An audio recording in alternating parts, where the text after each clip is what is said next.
You are live with the crew. Thanks for being back with me and us sharing more time together. Okay, today is something a bit of a long story, so I'm going to try and maybe break it up into 2 and 3 shows.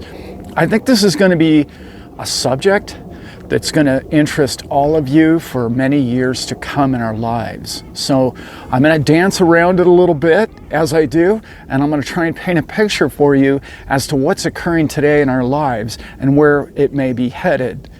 It does involve information, media, crypto, control, and where it's all headed. So if all that sounds good to you, stick around. We're going to share a coffee in the morning. Okay, let me backtrack and say that I've been discussing this with a couple of different people, and those people all have completely different views on this. This is simply my view. I don't know whether it's accurate. I don't know what will happen in the future. This is really all up to us and the consciousness of this planet and what we all decide to be. Because if you've been on this show long enough, you understand that the powers that be don't control you or your life. They are simply a player in what they want you to believe in, okay? That's what they thrive on. So there's the most secret organization, this is my opinion, in the US in particular, but around the world. If anybody can think of which one that is, CIA or the Secret Service or whoever else. Sorry, my dogs are out here. They're kicking the camera all around. It's not. The most secret organization on the planet, or one of them, is the people who write the speeches or the narrative or the slant or the direction in which they want the people, you and I, on the media to hear, maybe change or work their lives in a direction and a manner in which they want it to go in. It's all scripted, all of it. It's why I really urge you not to watch media. In particular, don't get your news from the media, and don't get your news from any of these. I mean, there's a show that's like 60 minutes long that you might know of that I quit watching that thing 20 years ago. It was so slanted. They prove it to you in the first 5 minutes of every one of those shows. They'll tug on your heart. They'll show you some bombed out building, and then they'll show a kid without an arm or something like that. And then like the rest of the video, whoever they decided bombed the kid is like there's the discussion's over as to any objectivity as to who's right or who's wrong. It's just like from that point on, it's like it's what I like to call the Bambi moment, right? It's like when we all, you found something to hate, or you found that emotion in everybody, and you now are going to unleash the story in which you tell everybody how you want them to feel in their emotions. Anyway, it's a Bambi moment, and all the media does it, and they scour the face of the planet looking for a plane crash to hit you with before breakfast. And I don't know, I just, turn it off if you can. I know many people have been watching it for 50 years, and it's very difficult. So, what I mean by all that is this. There's a city, might be in London, that generates most of, if not all of this information, propaganda, persuasion, whatever you would like to phrase all that in. And they present it to you as a matter of fact. And they present it to you as if it's not a slant, or they present it to you in a way that this is how everybody thinks, so that everybody thinks that's the norm and that's the normal way to think. Well, what's occurred over the last 15, 20 years with the internet and on our phones is you and I are watching less and less of that form of media. We're not uptaking our information in that way any longer. Thank God for a lot of that. So the internet now is the place in which they're attempting to control. they're doing a really good job of it. There's one that owns YouTube, and it starts with a G, that company. Their search engine has just gotten so small and so like one down one avenue that it's just crazy that you can even look anything up and get anything other than the narrative in which they want you to see, hear, or it to be your life or your matrix, if you will. This is happening now. Obviously, it has been happening for a long time. But as you and I know, as crypto people, as crypto's changing all of that, we have other platforms and other avenues, and Theta comes to mind. There's some great ones out there. But what happens is you and I decide, I don't want to take my information from those people anymore. I'm going to take it from these people. Well, even though they're 180 degrees opposing each other and they are complete different sides of the stick, it's still the same narrative because one's fighting against the other one, and the next thing you know, the two of you are just butting heads and you're not getting any further as mankind's not progressing forward, which is exactly why crypto came to be, which is what you and I need to focus on, which is our brighter future because of this new technology for our currency. Okay. It's playing into our information data as well now. Okay. So they're going to, like, they limit, there's so many things I can't say on YouTube because they'll shut my show off. It's the same thing with search engines. They're shutting it down. They're telling you you can't think like this and you can only think like that and you can't get this information because of this. And for instance, people who live in the United States, we don't even know half the rioting going on around the world because they don't tell you about it. You might think it would be important to know about, 1 million people in Brazil who are actually, rioting in the streets over corrupt elections. But in the United States, we don't get any of that media, like none of it, very limited. Okay, well, that's just another form of what I'm talking about. The internet's doing the same thing.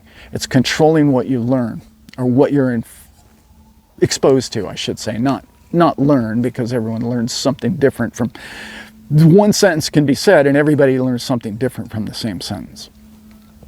Okay, so where are you going with this, Alan? Well, a good friend of mine, Wayne, he's out there. We all know who Wayne is in the comments. He hit me up with a sovereign computing, which is a term I'd heard before, but I didn't really look much into it. Well, it really tied into where my head was at with this other YouTuber guy that I've been talking with about what's happening to our information, in particular on our phones and our laptops and our pads. All of that is changing your access. They're limiting your access more and more and more and more. Why? Well, let's look at the global picture now. Let's look at what's happening. If you look back over last weekend with the WEF and their little Davos thing, they had a big issue with what? Bitcoin. They all started really getting down on Bitcoin because they want to see this big economic crash, and Bitcoin's been going up at the time of their big party, and then they had to get Mr. Jamie Dimon to get in front of a microphone and say, oh, that's all just rubbish, it's useless, it's trash, it's just some ridiculous thing that's going to go to zero. Well, as you've heard me say on this show a lot, as soon as they start attacking what you believe in, you know that you're over the target. Okay, you know that this is something that I know there's a lot of XRP people out there that don't believe in Bitcoin because they think the system is behind Bitcoin. Well, why is the system bashing Bitcoin? Why did Jamie Dimon hate Bitcoin? Hate it. Then he liked it, and now he hates it again. It's because it's a storage of wealth. It's a way out of the banking system. There's more and more networks. I don't know if you guys heard the news recently, but Avalanche just surpassed Lightning Network for the most transactions with Bitcoin on the Bitcoin network. This is amazing. The beauty of these coins, our coins, is multiple networks, okay? It would be one thing if Ford only sold cars at one dealership and then distributed them around the world. No, there's distributors of Ford vehicles all around the world, so therefore they get to distribute more, and it keeps it a better playing field, if you will, and it also keeps it in a position of decentralization, if you will.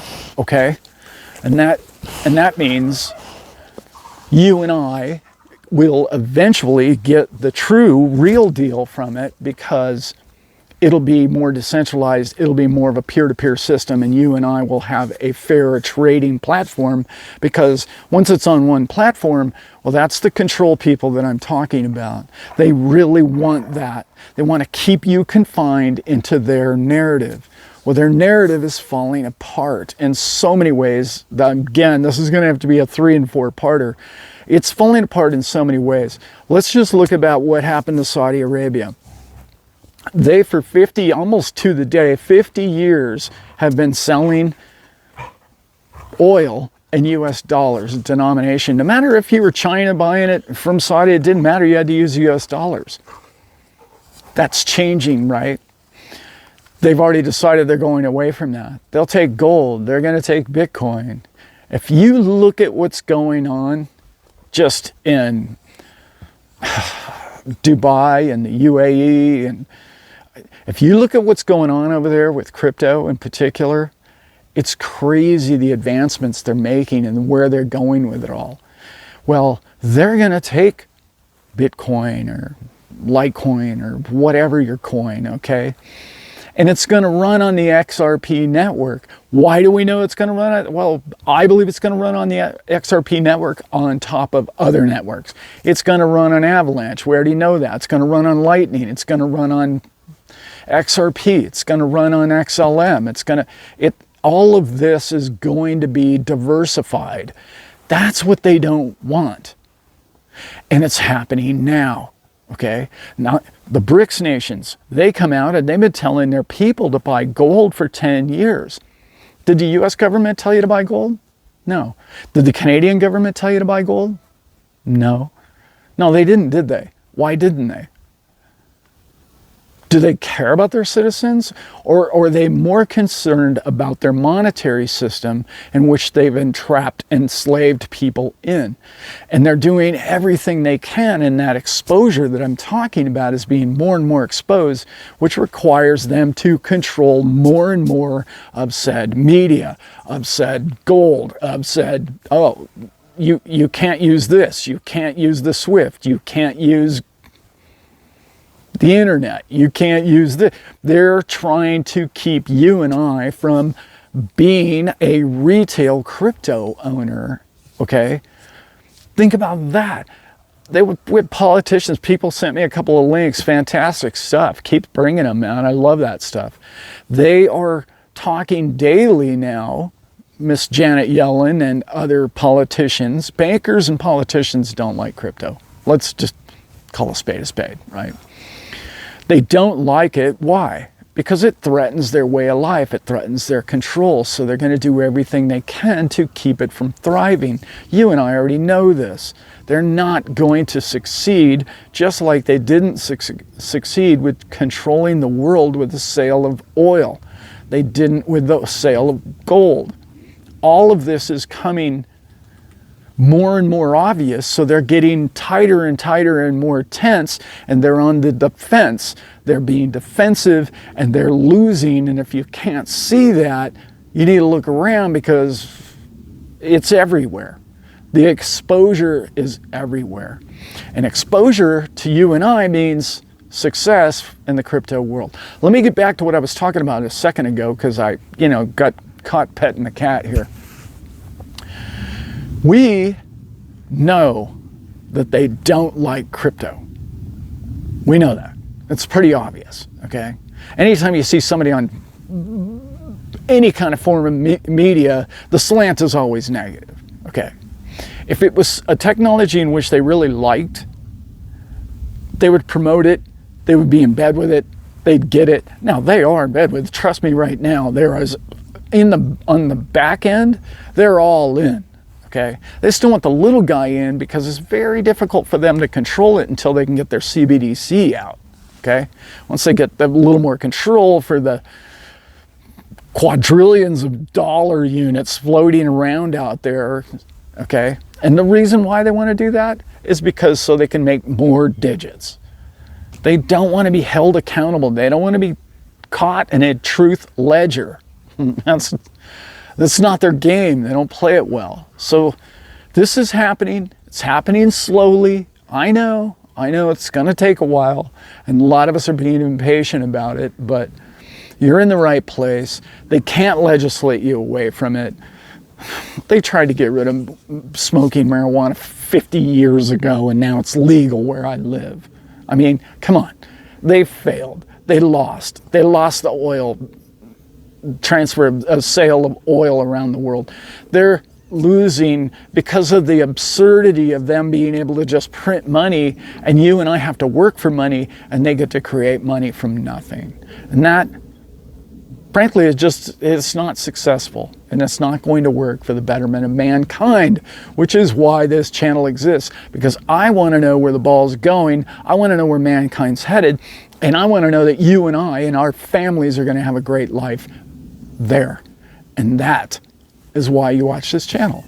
And I thank you for it. And if you like any of my content, or this content in particular, hit the like and subscribe. And love you guys, and there's going to be more like that coming out. I'm just painting a picture from the 40,000 foot level of what I'm talking about. And this is going to grow over the years and time, and you're going to see more and more of this. Okay, guys. I hope you enjoyed this morning's show, and I will get back to you on that subject very soon. Thanks. Have a great day.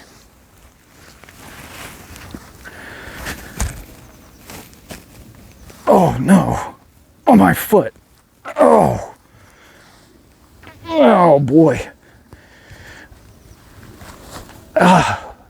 They started to knock the camera over. My foot fell asleep. Yeah. Damn it. Yeah, this getting old thing's fun, huh? Yeah. Great. That to look forward to.